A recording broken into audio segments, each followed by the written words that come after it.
Bible prophecy. Tonight's topic is the Battle of Armageddon. You can say that with a little growl in your voice because a lot of people have a lot of different ideas. Not all of them are very biblical, but they have a lot of different ideas about what the Battle of Armageddon is. Tonight is actually going to be very practical. We are going to look at key principles of prophetic interpretation, and then after we've looked at those principles, we're going to go to Revelation chapter 16 and we're going to apply them to the Battle of Armageddon. And I think you're going to find this very interesting. Many of you are going to be surprised about what the Bible is actually talking about when it talks about the Battle of Armageddon. But before we get into the message, I think we need to have a word of prayer. So let's bow our heads for prayer. Dear Heavenly Father, I want to thank you for this day. I want to thank you for the fact that we live in a country where we're so free we can come together like this and study your word. And I want to thank you for the fact that each of us here has made the decision to come into this room tonight and dig into the Bible. And I just pray that your Spirit will be on me, touch my lips with coals of fire, so that when I'm done, I will have said the words that you wanted me to say. Send your Spirit on each listener in this room so that they will hear exactly what you need them to hear. In Jesus' name I pray. Amen. Armageddon. That is a word that I know. You know. Now, I guess I don't really know it because I don't know any of your background. But you can almost bet your house on the fact that everybody has heard that word Armageddon. They might not know anything about it biblically, but they've heard that word because you hear about it in the movies and on the news, and it scares a lot of people. But nobody's quite sure what it means. We hear people talk about Armageddon, and it conjures up a lot of different images. Over the people, we've asked people, so what does Armageddon mean? And we have gotten all kinds of different answers. In fact, a friend of mine actually did a survey, and he asked people one simple question: what is Armageddon? And you wouldn't believe some of the answers that he got. Some people said that Armageddon is going to be a great military conflict that takes place when Russia teams up with the Arab states to attack Israel. And you know, with the recent activities in the Middle East, this is a theory that's enjoying some popularity again. And when Putin got involved in Syria and then Ukraine, people really stood up and took notice. It was also really popular back during the first Gulf War when Saddam Hussein said that he was going to drop Scud missiles on Jerusalem, and there were rumors that he was trying to rebuild the ancient city of Babylon. So this is a very popular idea, but it is by no means the only one on the block. There are other people who say Armageddon is going to be a nuclear disaster. This was really popular during the Cold War when people were living in fear that some lunatic finally would push the big red button and life as we knew it would come to an end. And of course the Cold War is over and the Soviet Union imploded, but when we discovered that rogue states like Iran and North Korea also have nuclear programs, it kind of bolstered this theory in some people's minds. Some people are worried about tensions between Pakistan and India because even though most people aren't aware of it, both of those countries are nuclear nations. And other people are worried about terrorist groups like Al-Qaeda and ISIS who might just get their hands on nuclear material and walk into New York City with a dirty bomb or maybe a real bomb. Some people say Armageddon is a nuclear catastrophe. And if it's not outright nuclear war, maybe then it's just a nuclear accident, like what happened at Fukushima or Chernobyl, only much bigger. And again, that's not the only idea on the block. Some people are pointing to overpopulation, and they talk about how a shortage of food and water could lead to a worldwide crisis. People will literally start fighting for survival, they say, and it's going to go worldwide. And if you think about it, maybe they have a point, because it took thousands of years for the Earth's population to hit 1 billion people. It only took another 100 years for it to hit 2 billion, and now it only takes a few years to add another billion people. And by the year 2050, the demographics tell us we may have as many as 11 billion people competing for the limited resources that we have on this planet. Could that be the trigger for Armageddon? Some people think so, but again, that's not the only idea out there. Some people say that Armageddon starts with a global pandemic. I think with what's gone on recently, we know something about those, but they're talking about a superbug that we are powerless to control. It'll be something like Ebola or SARS, maybe as contagious as COVID, only far more deadly. And you know, Hollywood has really played this one up to the hilt. They play into this fear all the time. In recent years, they've made more and more movies about global pandemics. 28 Days Later, maybe you've heard of that one. Or The Stand, or I Am Legend. These movies all have one thing in common: a disease that changes and absolutely destroys the human race, and the survivors are pitted against the victims in an epic battle for survival. And of course, those are just zombie movies, but they do highlight this collective fear we have that someday we are going to be powerless to treat disease. Hospital deaths from drug-resistant bacteria have risen 7-fold in the last few years. The miracle of antibiotics that we have all probably come to use in our lifetime is not as much of a miracle as it used to be, because we've overused them, and now the bugs have learned how to survive through them. And so even when you get a bug that normally your body would have resisted, it's even tougher than the ones that we used to get. So some people say Armageddon is going to happen when medical science fails us. But again, that's not the only idea out there, not by a long shot. Some people say it's going to happen when an asteroid smashes into the planet, and they point to all these massive craters as proof that it's happened in the past. And if the big one hits, they say, we're going to have a nuclear winter and a breakdown in human civilization. Maybe you remember Hollywood made a movie about this a few years ago starring Bruce Willis. Any of you remember this? There was an asteroid hitting the Earth, and headed for the Earth, I should say, and they sent up astronauts to blow it up before it hit. But does anybody remember what they called this movie? Armageddon.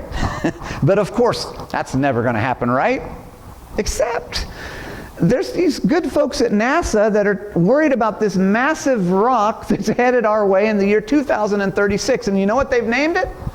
Apophis, which is the Egyptian god of the dead. That's not very reassuring, is it? And even if a rock doesn't hit the planet, some people are still worried about drastic changes to the weather. Some people say, oh, it won't be a rock, it's global warming, it's climate change.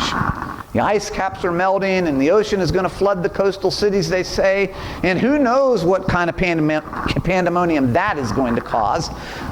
Everybody out there seems to have a different opinion, but they all have one thing in common, and that is this uneasy sense that it's no longer business as usual down here on planet Earth. Maybe you remember how people thought the world would come to an end in 2012. Do you remember this?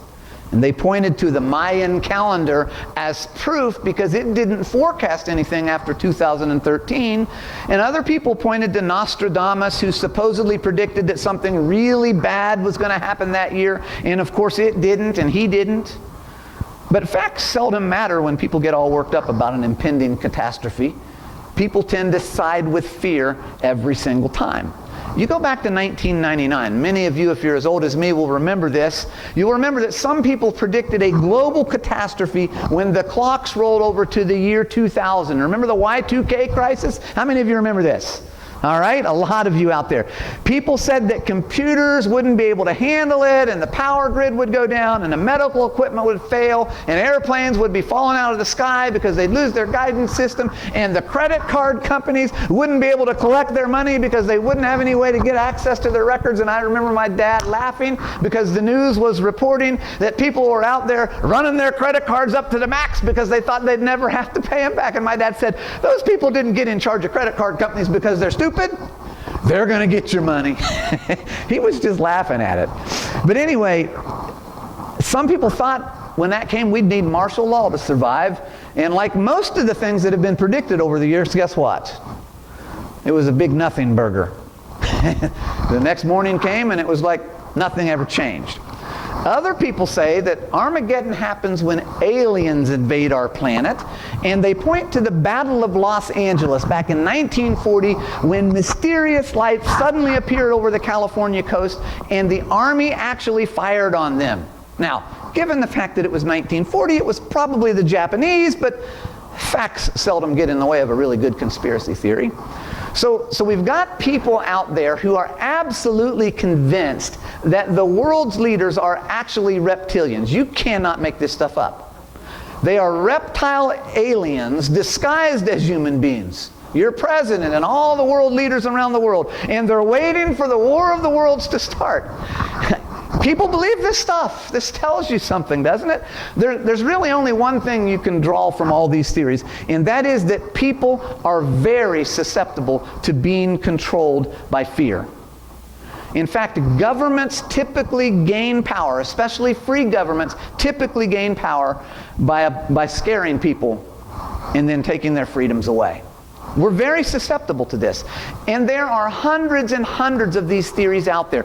Ask 20 people what Armageddon is, and you'll probably get 20 different answers. We asked that question in the streets of Brazil once, and had a man say, "Oh, Armageddon, I know what that is. That's that new cream for athlete's foot." Everybody out there has a different opinion. And you know, they can't all be right.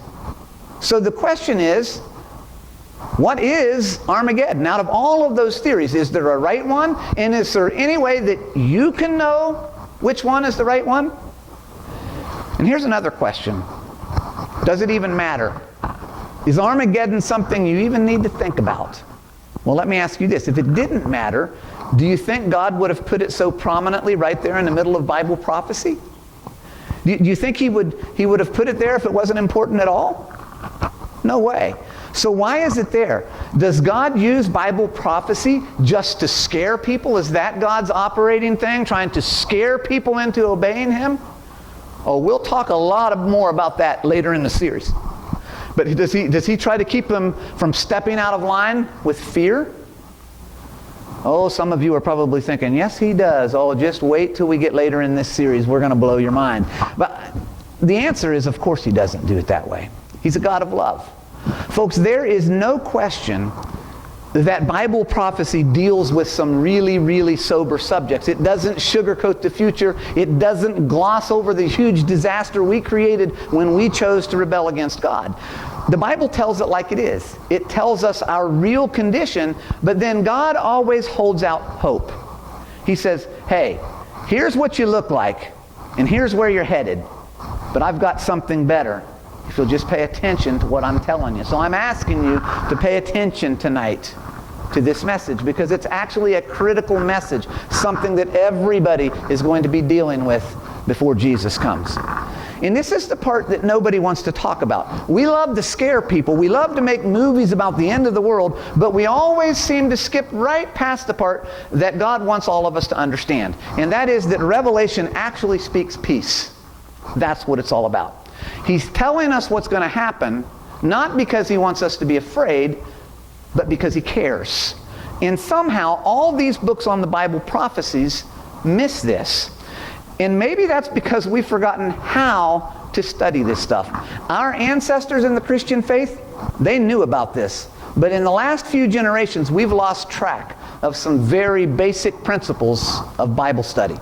For hundreds, literally even thousands of years, there was actually widespread agreement on Bible prophecy. And then suddenly, about 150 years ago, we started coming up with all of these divergent theories, and now we have a lot of confusion. And like you might expect, when people see 100 different theories, they finally throw up their hands and say, obviously it can't be all that important, nobody understands it. But it is important. And we do need to understand it. That's why it's called the book of Revelation. It's going to reveal something to us. So, a huge portion of the Bible is Bible prophecy. So if Bible prophecy isn't important, then let's just face up to the rest of it. The Bible isn't important. Because you can't discount the portion of the Bible that is Bible prophecy. There's no getting around it. Something like 1 out of 8 verses in the New Testament makes a reference to the second coming or alludes to it. 1 out of every 8 verses. Famous preacher Dwight L. Moody once sat down to count all the mentions of the second coming in the Bible, and he found more than 2,500 references to the second coming. 2,500. Biblically speaking, the second coming is a very, very important subject. It's kind of the central point, the grand climax. Bible prophecy is not a little piece of the Bible. It's central to what it's all about. And I know what you're thinking. You're thinking, somebody is anyway, you're thinking, man, I've met so many people who get into Bible prophecy and then they lose their minds. It makes them crazy. Have you ever met these people like this? They're like all into prophecy, and their whole world is about a bunch of conspiracy theories. Have you met these people? And it drives you like, these people are nuts. Did they really fall for this? And I agree. If you're thinking that tonight, I agree with you. I've met these people too, and some of them really are crazy. But did the Bible do that to them? Or were they kind of going off the rails before they got their hands on the book of Revelation? I don't know if you've ever read Billy Graham's autobiography, Just As I Am is the title of his book. But if you have, you might remember a really unbelievable story near the beginning of the book. When Billy Graham was a kid, his mother decided that she was going to read the book of Revelation. She found it fascinating. But when her pastor found out, he rushed over to her house and urged her to stop reading it. Mrs. Graham, he said, why in the world are you reading that book? Well, because it's in the Bible, and because it describes the return of Jesus, and when I read it, it gives me great hope. Well, I want you to stop, Mrs. Graham, he said. Whatever for? Well, it's because if you keep reading that book, you'll go crazy. Now, why would he say that? It's probably because he'd met some of these unstable people who read Bible prophecy, and then they start acting weird. They start believing all kinds of conspiracy theories and nonsense that's out there.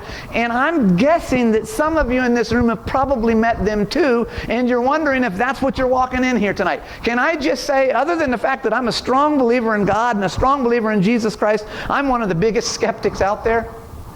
You come to me and make bold claims, and my first 10 reactions are going to be, You understand what I'm saying? So I'm going to share with you some principles and things that Christians have known for centuries and centuries. And I think you're going to find some peace in what we learn tonight. But look at some of these people that have gone off the rails. Let's think about them. David Koresh. Now, there's no question that Vernon Howe, who later changed his name to David Koresh, was drawing inspiration from the book of Revelation. He thought that he was the sinful Messiah, and a lot of people got hurt. But let me ask you, was the problem Bible prophecy, or was the problem David Koresh? Yeah. What about Charles Manson? Way back in 1969, he wanted to start the Battle of Armageddon. By his own admission, he wanted to start the Battle of Armageddon, and he thought it could start right there in the streets of Los Angeles. That's the reason he murdered Sharon Tate, and obviously he was nuts. Listen to his parole hearings, and it becomes obvious. But again, was the problem Bible prophecy, or was the problem Charles Manson? Is it possible that even without the Bible, the world would still have people like David Koresh and Charles Manson?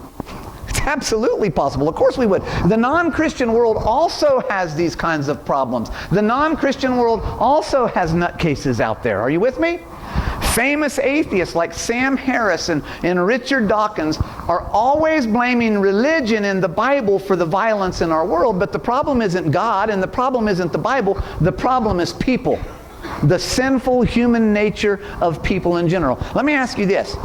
If the Bible is the problem, then why has the worst violence in the history of the planet been perpetrated by people who don't believe in or even read the Bible?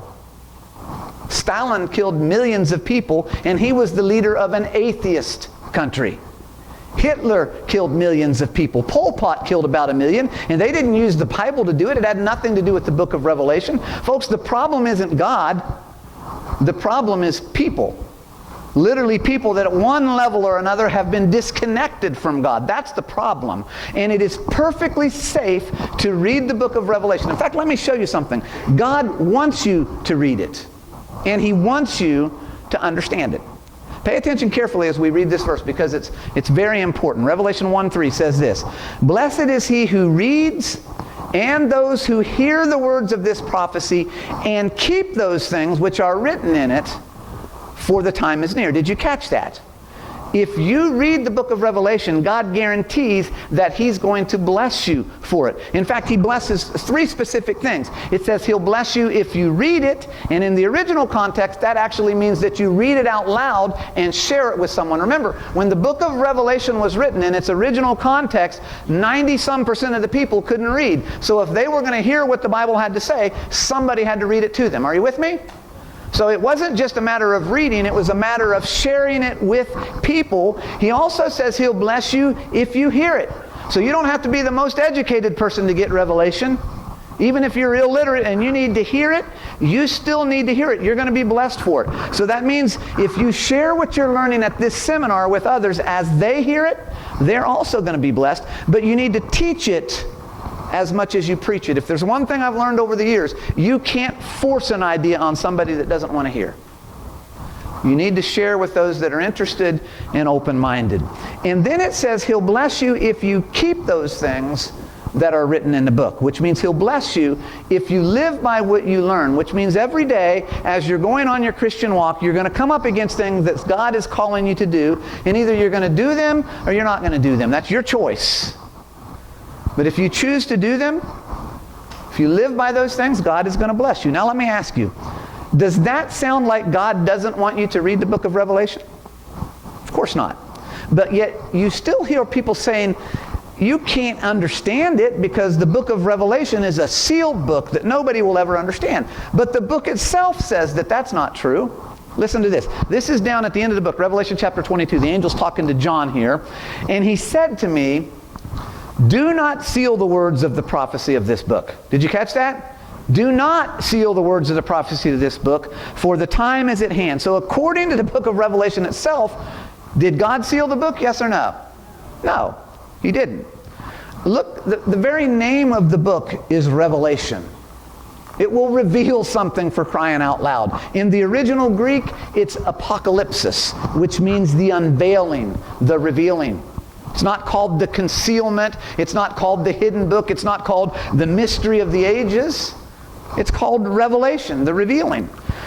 There is no question that God intends for you to understand what is written in the book of Revelation. You can understand it explicitly. You can understand the book of Daniel as well. In fact, those two go together. They help you understand the other book. In fact, Jesus once said that very clearly. Jesus is speaking to his disciples about end-time events there in Matthew chapter 24. We talked about this last night. But it says, listen, it says, therefore, when you see the abomination of desolation spoken of by the prophet, by Daniel the prophet, standing in a holy place, whoever reads, let him what? Let him understand. Do you see it? Jesus fully expects you to understand the things that are written in Bible prophecy. So here's the question of the night. If God wants you to understand it, then why do so many people have trouble with it? I remember when I first started reading the book of Revelation, it was weird. Had candles and churches and bowls full of the wrath of God and a strange beast crawling up out of the sea and another one crawling up out of the land. And honestly, it didn't make much sense. It was hard. But the reason it was hard is because most of us have lost track of some of the basic principles of studying Bible prophecy. Stuff that everybody used to know, but the churches have kind of gotten away from it today. Maybe it's because Christianity has become consumer-based in the 21st century. We want to make you feel good. We want to make you happy. We want to make sure you're there. We want to be entertained. And it's been a long time since most of us have really had deep, serious Bible study. I don't know exactly why it's happened, but it has happened. I do know this. As you and I get closer to the second coming of Christ, it's going to become more and more important to understand the stuff in Bible prophecy. Don't forget, one of the biggest themes in Bible prophecy is deception, and the only way not to be deceived is to know what this book says. But you got to read the whole thing. Have I mentioned that? Have I said anything about not taking text out of context and making a pretext? You'll hear that from me a lot. You've got to read the Bible in its context, which is why we have a motto that we're going to do every single night. Do you remember the motto? A lot of new people here tonight. We might have to do it twice. Let's see. If it's in the Bible, we want it. And if it's not in the Bible, we don't want it. Did you guys get your 7 words? We want it and we don't want it. If you believe it, I want everybody to join me here. Let's try that one more time. See if we can do a little better, all right? If it's in the Bible, and if it's not in the Bible, that is not just a slogan that I do every night. That is a mindset that if you incorporate it and allow God to speak to you through His Word and do the things that are written in His Word, it's going to radically change your life for the better. So tonight, if you've never seen these principles, let me give you just a few basic ones that will bring the book of Revelation to light for you. Principle number 1. Always make an effort to remember the historical context of a passage. For instance, we just read in Revelation chapter 1, blessed is he who reads. And the historical context would not just be to read it, but that you're reading it to other people that can't read so they can hear it. You understand?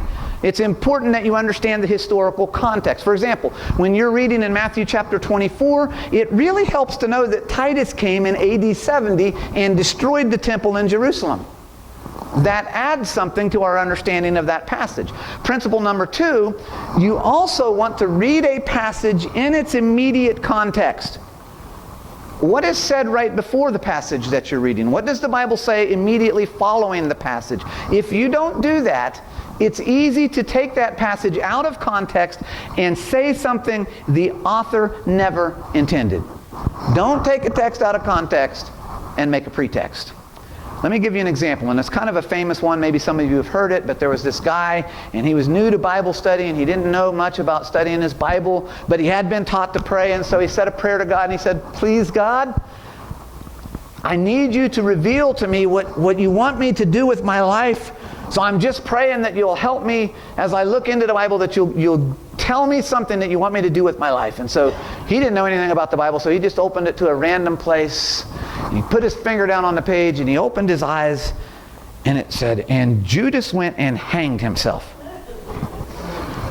God, I'm sure that's not what you want. Please, God. He went back and he prayed again. Help me understand this. I need to know what you want me to do with my life. And so he opened his Bible again, and he opened it to a different place, and he put his finger down and he looked at it and it said, go thou and do likewise. So what's going to happen if you marry those two concepts together without getting the context around it? You're going to have a theological disaster. That's what's going to happen, and somebody's going to get hurt. So you always want to read what comes before and after a passage as you're dealing with it. Don't ignore it. Don't try to make the text mean something that the context isn't allowing it to mean. And principle number 3, not only do you want to read the chapter and book, you want to read the whole Bible. The real context of any verse in the Bible is the whole Bible. Always weigh the meaning of a passage against the weight of evidence found through the Bible. And if your interpretation is right, it should always agree with the whole book. And I guess what it boils down to is this. Always read the whole Bible. Have I mentioned that? You got to read the whole thing. And I know it's a lot of work, but it's the only way you can be absolutely sure you're getting it right. Let me give you an example of what happens when you don't read the whole thing. Let's say I wrote this letter to my spouse. I hope she would know better. She's here, so she can tell on me. But I wrote something like this. I said, Dear Kathy, I wanted to see you today. I did, by the way.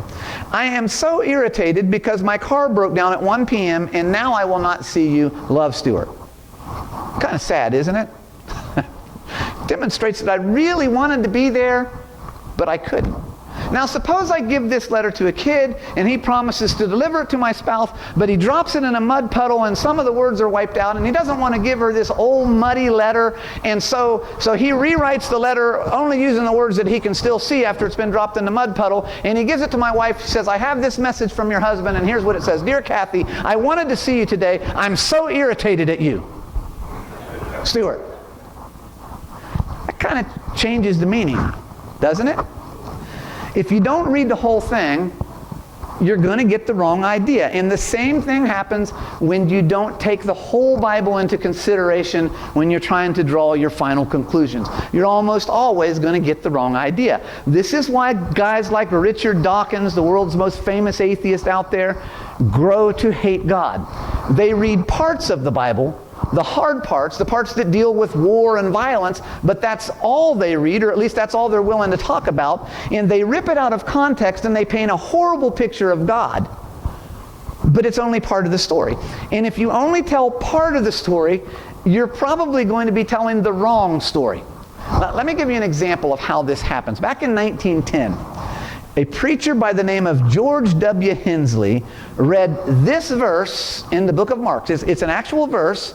It says, "They shall take up serpents, and if they drink any deadly thing, it shall not hurt them." Now, that's a real verse. That's a promise that Jesus made to his disciples. If you happen, while you're working for me, to get bit by a snake, I'm going to protect you. Okay? That's the nature of that promise. But Pastor Hensley read it quite a bit differently. He took it as a command. You shall take up serpents. You must take up serpents. And so that's what he did. He went to church that week. He brought a box of snakes to his meeting. Some of them were poisonous. He dumped them out on the floor, and he told the people to pick them up and handle them because their faith would keep them safe. It was the beginning of something that today we refer to as the snake handler movement. It's still out there. It's still alive and well, and somebody always gets hurt. Why? It's because they didn't have enough faith? No, it's because they didn't read the whole Bible and get the context. And let me tell you something. There is only one state in our union that believes in freedom of religion so much that we allow snake handlers. And do you know what state that is? That's our state. That's West Virginia. Go Google the Joe Low snake handlers down in West Virginia. I think you'll find it entertaining, at least, if not sad. You'll find that people are very sincere, but they're very wrong. The Bible says there's a way that seems right to a man, but it leads to destruction. We need to take the Bible for what it really says, not necessarily what we want it to say. They should have read stories about Jesus. They should have read about the devil tempting Jesus in the wilderness to get some context. You remember, come on, Jesus, throw yourself off the temple. Nothing's going to happen. The Bible says that angels will come and take care of you. Now, you should probably notice as you're reading that story that the devil is very adept at quoting Bible. He's probably read the Bible more than all of us in this room combined, and he can make it say just about anything he wants to make it say if he can take it out of context. So I want you to notice what Jesus says to the devil in Matthew chapter 4. Jesus said to him, "It is written again, you shall not tempt the Lord your God." You see, Jesus put it back in context. He compared the devil's suggestions to the rest of the Bible, and he points out the difference between faith and presumption, and he makes it absolutely clear that the only safe place to stand is on "it is written." What does the Bible say? Now, does that make sense to you so far? All right. Let me show you another principle found in the book of Isaiah. God is dealing with a rebellious nation in Israel, and he describes how he chooses to speak to people. And back in verse 9, he asks, "Whom shall he teach knowledge, and whom shall he make understand doctrine?" And this is what it says in verse 10. "For precept must be upon precept, precept upon precept, line upon line upon line, here a little and there a little." There's a basic principle here that I don't want you to miss. God doesn't always give all of the information at one time. It's like walking into a room that's dark and you turn the lights on and it's too bright, you can't see anything anyway.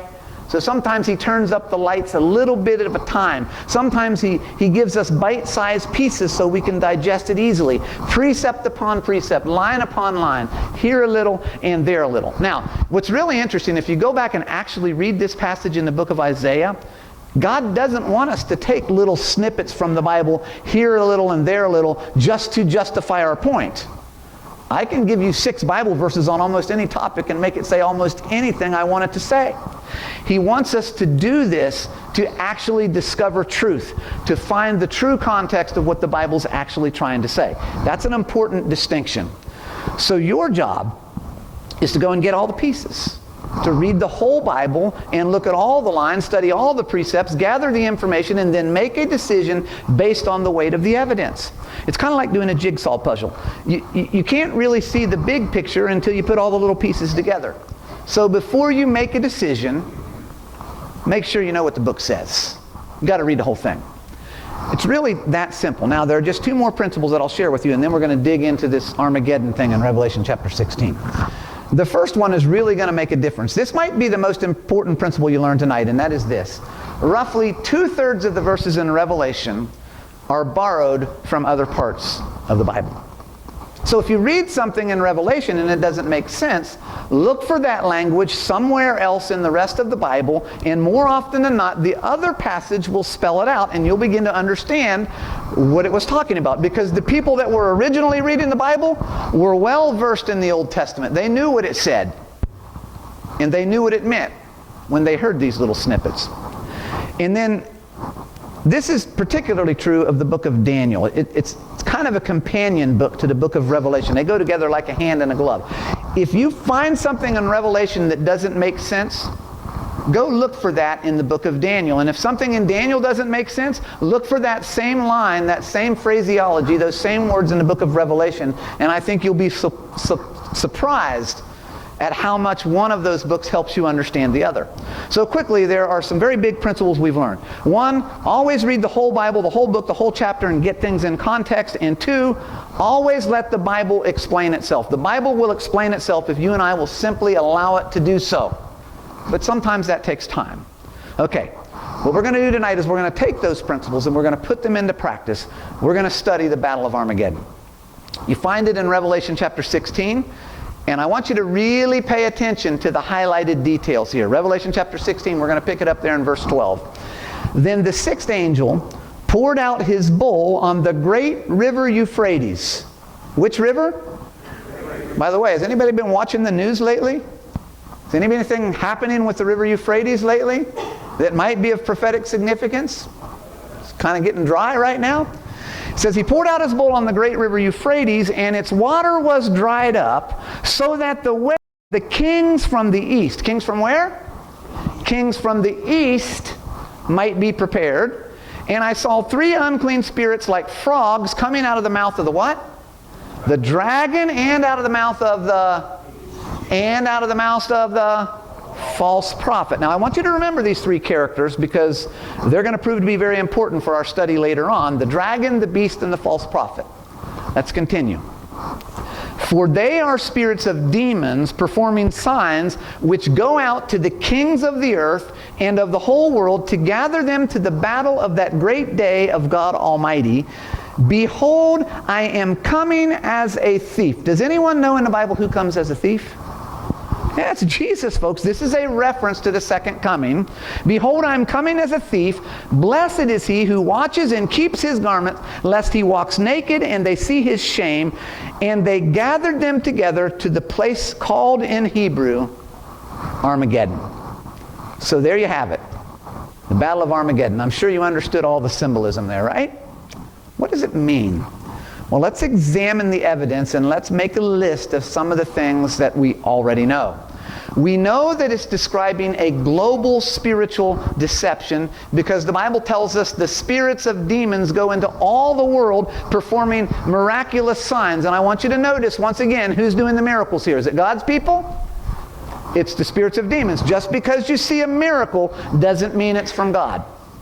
We also know that it talks about kings who come from where? From the east. It mentions the Euphrates River drying up. Somebody actually came in here tonight and told me the Euphrates River is drying up. You know, it's amazing. It actually mentions that. It has someone who says, I come as a thief, and we know from the rest of the Bible that's a clear reference to the second coming. We'll talk more about that in a moment. And then it has this strange word, Armageddon. For some reason, John suddenly switches to the Hebrew language, even though the rest of the book, the rest of the New Testament, in fact, is written in Greek. For one word, he goes back to his native tongue. And that one Hebrew word is actually a very important clue. It's actually a compound word. It comes from two words, Har Megiddo, and it literally means the Mountain of Megiddo. So why would John mention the Mountain of Megiddo, and what would that mean in the minds of the early people that were reading the book that it was written to? What would it have meant? Let me show you something very, very important. Megiddo is a small valley in the north of Israel. It's about 20 miles long, and it is bordered by three prominent mountains. You've got Mount Carmel to the north, which is where, if you remember from the Bible, this is where Elijah had his famous contest with the priest of Baal. All of Israel had started worshiping these pagan gods, and the prophet Elijah calls them back on the top of Mount Carmel. And there's a showdown on that mountain between the faith of the Bible and religious confusion. That's what happened on Mount Carmel. Now down to the southeast, you've got another mountain called Mount Tabor, and that's a mountain that many Bible scholars believe is the place where Jesus was miraculously transformed at the Mount of Transfiguration into his glorious appearance. Have you ever heard of the Transfiguration on the Mount? This is where it probably happened. And on that day, not only was Jesus transformed into a glorious appearance, there were two important people that appeared right next to him.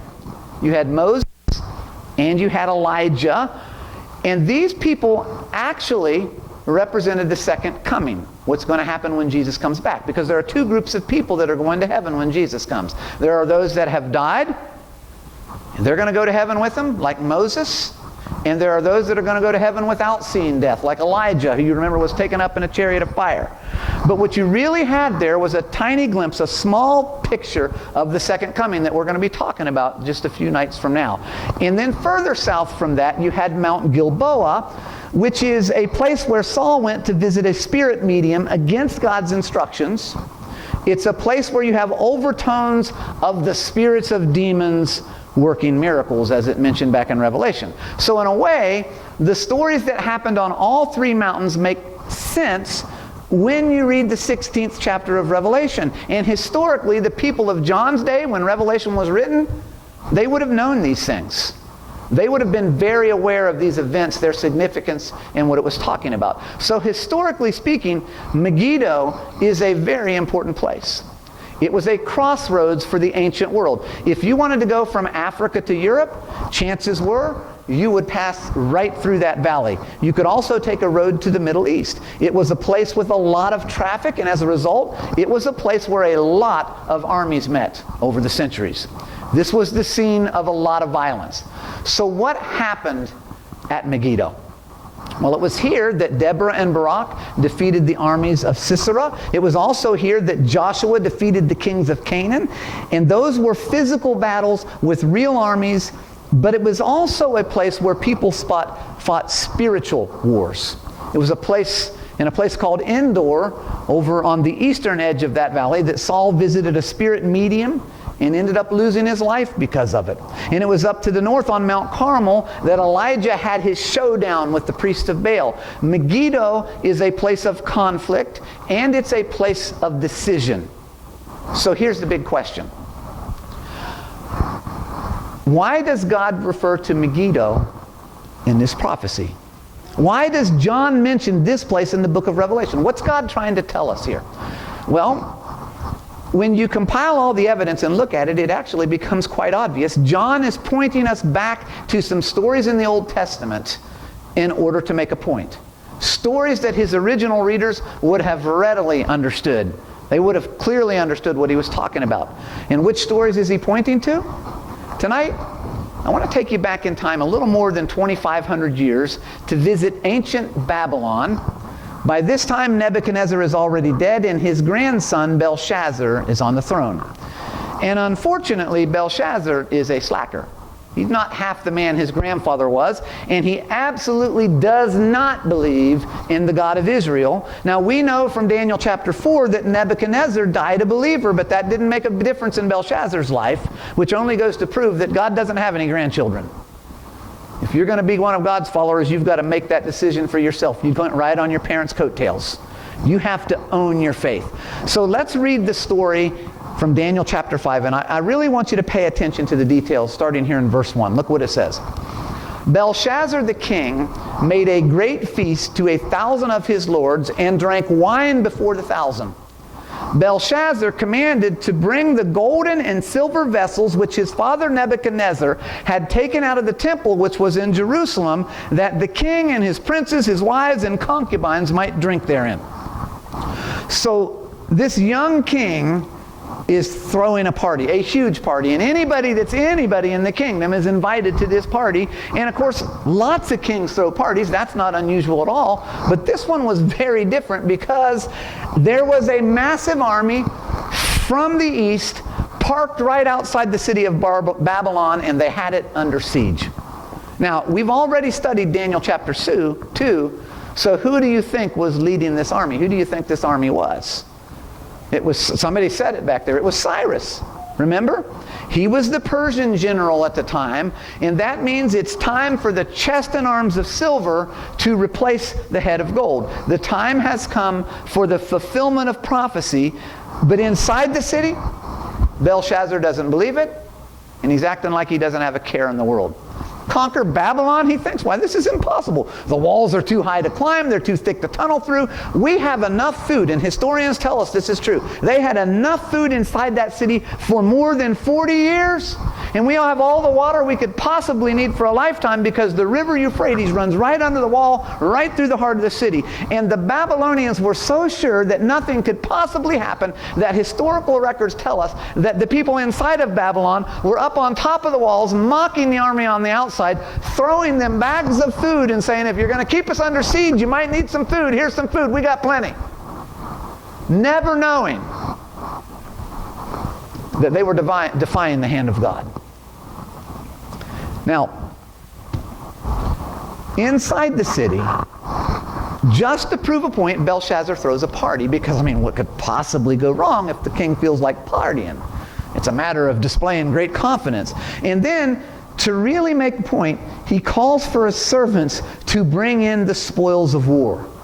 The stuff that Nebuchadnezzar took from the battlefield. And among these items were the vessels that Nebuchadnezzar had pilfered from the temple in Jerusalem. Look, he said, just relax. Nobody can conquer us. Look at all this stuff we have. Our gods are obviously bigger than anybody else's. Why, we even have stuff from the temple in Jerusalem. And then suddenly, the room falls quiet. Do you remember what happened? A bloodless, severed hand suddenly appears in the middle of the air and starts writing on the wall. Mene, mene, tekel upharsin. The room is deathly silent. Nobody's shouting anymore. Nobody's bragging. The party is over. The king is terrified. In fact, the Bible says that his knees smote one against another. That's where we get the term knocking of the knees from. But what does it mean? That handwriting on the wall, what does it mean? They don't know. So they call for the Chaldeans, completely forgetting what we talked about the other night, where the Chaldeans were powerless when Nebuchadnezzar had called them in 70 years before this. And then someone remembers Daniel. Your Majesty, they say, there used to be a Hebrew prophet who dealt this kind of stuff for you, for your grandfather. And of course Belshazzar says, go get him. So they got Daniel, who by this time is a very old man. And the king says, Daniel, I understand you were able to interpret dreams for my grandfather. Can you tell me what this means? And of course he could. Mene, the days of your kingdom are numbered. Tekel, you are weighed in the balances and found wanting. And Perez, or Upharsin, your kingdom is divided and given this night to the Medes and Persians. The dream of the statue was right. The head of gold was going to pass away, and the Persians had now taken its place right on schedule. And that's because nothing in this world is going to last forever. Eventually, it's all going to come to an end, no matter how powerful we think it is. It's all coming to an end. The last party finishes. The last bar closes. The last investment scheme is done, and the last lie has been told. The last political campaign will have been fought. The last dishonest deal will have been made. And then it's over. Eventually, everything gets weighed in the balances, and God judges, not with our flawed human perspective, but through the lens of omnipotence and absolute truth. It's the meaning of Daniel's name. God is my judge. That's what the word literally means. The last moment comes for everybody. And when it does, it's final. Now, on his way to Babylon, Cyrus learned something valuable when he lost his favorite horse.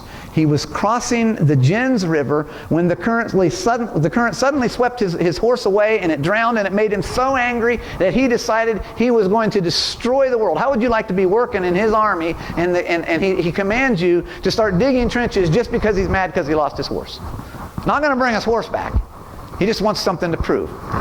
So he decided to destroy the river. And so he made his army dig 180 canals. Remember, they didn't have caterpillars back then. They had to do this by hand. They had to dig 180 canals on each side of the river, diverting so much of the water that eventually the Gens River was only ankle deep. And he said, now my grandmother can cross this. and the army went on its way. Sometime later, he arrived at Babylon, where the walls were too big for his army. But he noticed something very interesting.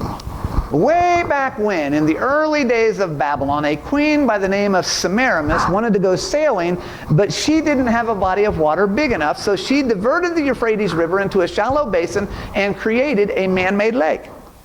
You could see where it happened, and all he had to do was open up the channel one more time and literally drain the river, and when that was done, he had a virtual highway leading right into the city where the river Euphrates had dried up. The only obstacle he faced was the line of walls down both sides of the river with gates that every night were supposed to be shut. Those two doors, those two gates were going to be locked every single night. But that night, everybody was so drunk because they were at a party that they forgot to lock the gates, and Cyrus and his army were able to march right into the city. And here's the remarkable part. It was all predicted in the book of Isaiah nearly 150 years ahead of time. It even mentioned Cyrus by name 150 years before he was born. You got to consider. Look at what it says, Isaiah chapter 44. Who says to the deep, be dry, and I will dry up your rivers. Who says to Cyrus, this was written 150 years before he was born. Who says to Cyrus, he is my shepherd, and he shall perform all my pleasure, saying to Jerusalem, you shall be built, and to the temple your foundation shall be laid. And he's the one. He's the one that let the Israelites go back and rebuild that. Thus says the Lord, listen, thus says the Lord to his anointed, to Cyrus, whose right hand I have held, to subdue nations before him and loose the armor of kings, listen, to open before him the double doors so that the gates will not be shut. Those gates on the Euphrates River were left open exactly as the Bible had predicted. God never gets it wrong, folks. He really can cause things to happen that have not happened yet. Now, let's review the details of the story. In Daniel chapter 5, Cyrus, who comes from the east, don't miss that point, Cyrus dries up the Euphrates River so that, two, kings from the east, the Medes and the Persians, can march on the city of Babylon. And which way are they from? From the east.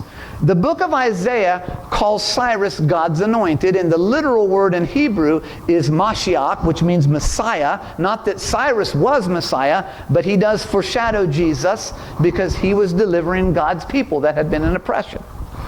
And of course, after the conquest of Babylon, God's people are able to return to the promised land and rebuild Jerusalem just like the prophecy had predicted.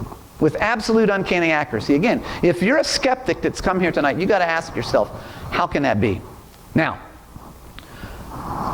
look at all the evidence that we've just looked at, and it should ring a bell for you, but let's go back to Revelation chapter 16 and read it again to help your memory. It says, then the sixth angel poured out his bowl on the great river Euphrates, and its water was dried up so that the way of the kings from the east might be prepared. So the Bible is really the story of two cities, all the way from Genesis to the book of Revelation. You've got Jerusalem, the city of God, and then you've got Babylon, which is the city of religious confusion. In the Old Testament, it's two literal cities. But in Bible prophecy, these are spiritual concepts. John is using Babylon as a symbol for last day religious confusion. And it will cause all kinds of national and political turmoil, as we'll see later in the series, but that's not what the Battle of Armageddon is all about. The very word Babylon means confusion. The root word is Babel, which is where we get words like baby, which is someone who can't speak clearly, and words like babble, which is what an adult does when he or she is drunk. All right? John is telling the story of last day spiritual Babylon, a city that no longer literally exists, and he makes that really clear just a few verses later. Here, let me show you a verse we didn't look at earlier, and I think it'll become obvious why it's so important to read the whole thing. Look at this. Revelation chapter 16, verse 19 now. It says, now the great city was divided into three parts, and the cities of the nations fell, and great Babylon was remembered before God to give her the cup of the wine of the fierceness of his wrath. You understand what's happening here? the Battle of Armageddon isn't really about a tiny little valley over in the Middle East somewhere. It is using that valley to describe last day spiritual confusion. This isn't a prophecy about Israel. It's a prophecy about Babylon. It's a prophecy about confusion. This is the story of God defeating spiritual Babylon so that he can bring his people into the heavenly promised land. John is using the collapse of Babylon, the defeat of Babylon, to describe the ultimate collapse of all human government. Oh, this series is going to get really good as we get into this. This is a prophecy about God bringing human rebellion to an end. And in this case, who do you think the King of the East is? It's Jesus. I want you to look what it says in Matthew chapter 24. Talking about when Jesus is coming again to deliver us, all right? For as the lightning comes from the east and flashes to the west, so also will the coming of the Son of Man be. Prophecy said, I come as a thief. This is the story of the second coming of Jesus. Jesus is the king who comes from the east. Cyrus was called God's anointed because he pointed us forward to Jesus, who is God's anointed. You understand what this means? Armageddon is a spiritual conflict. Armageddon isn't really about a tiny piece of real estate. This is a conflict that involves the whole world and not just a little valley that's 20 miles long. This is a spiritual struggle. This is the human race wrestling with the lies of the spirits of demons. And there is going to be a lot of confusion and a lot of deception at the end of time that we are going to have to be dealing with. That we are going to have to be making choices about who we follow. It's not about Russia. It's not about Israel. This is actually about your heart tonight. Oh, there may be a real war somewhere in the Middle East. Don't misunderstand me. The devil will use that war to deceive us. But the battle mentioned in Revelation is a battle for your heart. That's why it's really about the Mountain of Megiddo and not the Valley of Megiddo itself. Remember, there were 3 mountains surrounding that valley. You've got Mount Tabor, where the Mount of Transfiguration, that's where that takes place. It's a tiny picture of the second coming of Christ where Moses and Elijah showed up. And then you've got Mount Gilboa, where the Israelite kings falls for the lies of the spirits of demons. And then you've got Mount Carmel. That's the big one. Mount Carmel is the mountain of decision.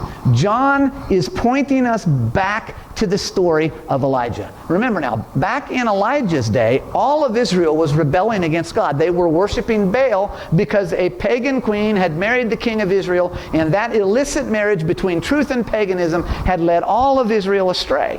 So God calls a prophet to set things straight, because he always calls a prophet or even a prophetic movement to call his people back to truth.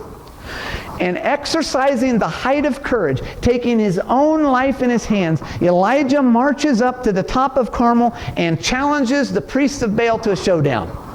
They build 2 altars. And the challenge is really very simple.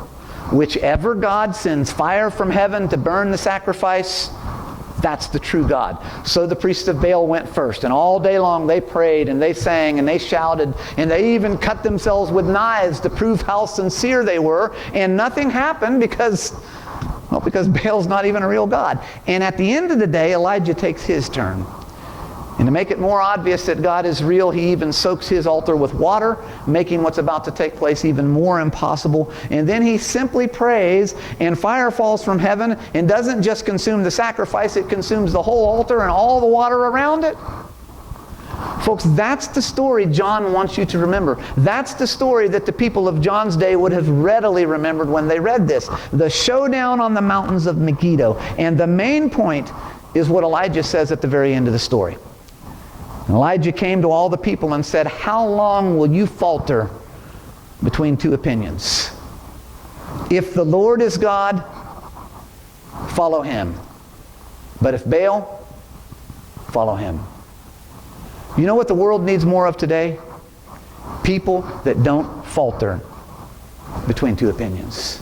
People that have made their firm commitment to follow God all the way. That's the real issue. And that's what John's original audience in the first century would have been thinking about when they heard about Armageddon. It's not about real estate. It's not about geopolitical issues. It's about the battle for your heart tonight. It's a decision that comes to the whole human race. And tonight, that decision comes to you.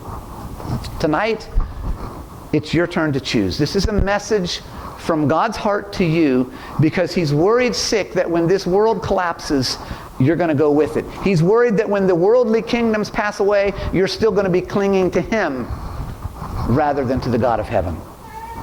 So because He knows that heaven wouldn't be the same without you, He's asking you right now, how long will you falter between two opinions? If the Lord is God, follow Him. And if there is no God, go your own way, because this is all there is. And you know, I can't think for the life of me of a single good reason that somebody wouldn't want Jesus. Why wouldn't you want Him? Why not? He heals the sick. He identifies with the poor and the outcast and the prostitute and the leper. He says, the Bible says He went around doing good, and He gave His life so that one day you can beat death. Every one of us in this room was born with a death sentence on us because of what Adam did back in the Garden of Eden. And every one of us has the opportunity to have that death sentence removed because of what Jesus did for us on the cross. And my question to you tonight is, are you appreciative enough of the gift that Jesus accomplished for you on the cross that you're willing to say, Jesus, if you did all of this for me, I want to live my life your way. That's what Armageddon is, folks. It's a prophecy about the final decisions that are being made on planet Earth. And that includes your decision. And that includes my decision. But this prophecy tonight is all about you and me. Where are we going to put our allegiance? It's a spiritual conflict being waged right now for your heart and mind. And when Jesus comes, let me show you the greatest battle in the universe and how it finally ends in Revelation chapter 19. John said, "Now I saw heaven opened, and behold a white horse, and he," notice these pronouns are capitalized, which it's referring to Jesus here, "and he who sat on him was called Faithful and True," capitalized, "and in righteousness he judges and makes war. His eyes were like a flame of fire, and on his head were many crowns. He had a name written that no one knew except himself. He was clothed with a robe dipped in blood, and his name is called the Word of God." Who wrote the book of Revelation, by the way? John, the same person that wrote the book of John. And do you remember how the book of John starts? In the beginning was the Word, and the Word was with God, and the Word was God. And then in verse 14 he says, "And the Word became flesh and dwelt among us." He's saying it again. His name is called the Word of God. "And the armies in heaven, clothed in fine linen, white and clean, followed him on white horses. Now out of his mouth goes a sharp sword, that with it he should strike the nations." Let me just pause right there. It says that Jesus has a sharp sword coming out of his mouth, and that's the Word of God. In fact, in Hebrews chapter 4, it says the Word of God is a sharp two-edged sword. And that means when Jesus comes, it won't matter what I said, and it won't matter what you said, and it won't even matter what your pastor said. The only thing that really matters is what God said. Now, it says, out of his mouth goes a sharp sword, that with it he should strike the nations, and he himself will rule them with a rod of iron. He himself treads the winepress of the fierceness and wrath of Almighty God, and he has on his robe and on his thigh a name written, King of Kings and Lord of Lords. Somebody's reading this right now and they're thinking, wait a minute, God is angry? Well, yeah. Of course he's angry. He's seen what sin and rebellion have done to you and me. He's seen the way that we suffer. He's felt our pain, and he knows every single tear that you have ever shed. And he knows it wasn't supposed to be like this. This is a result of sin. So of course he's angry about sin, because it's caused untold pain, and the day that Jesus comes back, all of that is coming to an end. So let me ask you again, what reason would you possibly have tonight to say no to Jesus?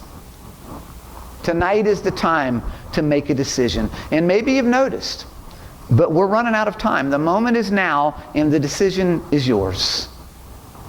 And my prayer is that each of you, wherever you make your deepest promises to God, in your heart of hearts will say, yes, Jesus, because of what you've done for me, I want to follow your word, and I want to live my life your way. I don't need to see that commitment. God needs to know that commitment in your heart. Let's bow our heads for prayer. Dear Heavenly Father, it is amazing when we get into the Bible, the level of detail and clarity that you give us. And Father, it is amazing the number of times in our lives you give us opportunities to make decisions for you, and we never know when that last one is going to come. And my prayer is that each person tonight in their heart of hearts will recognize the gift that Jesus has given them and make a strong commitment to follow Jesus wherever he leads them. Send your Holy Spirit to that end. In Jesus' name I pray. Amen.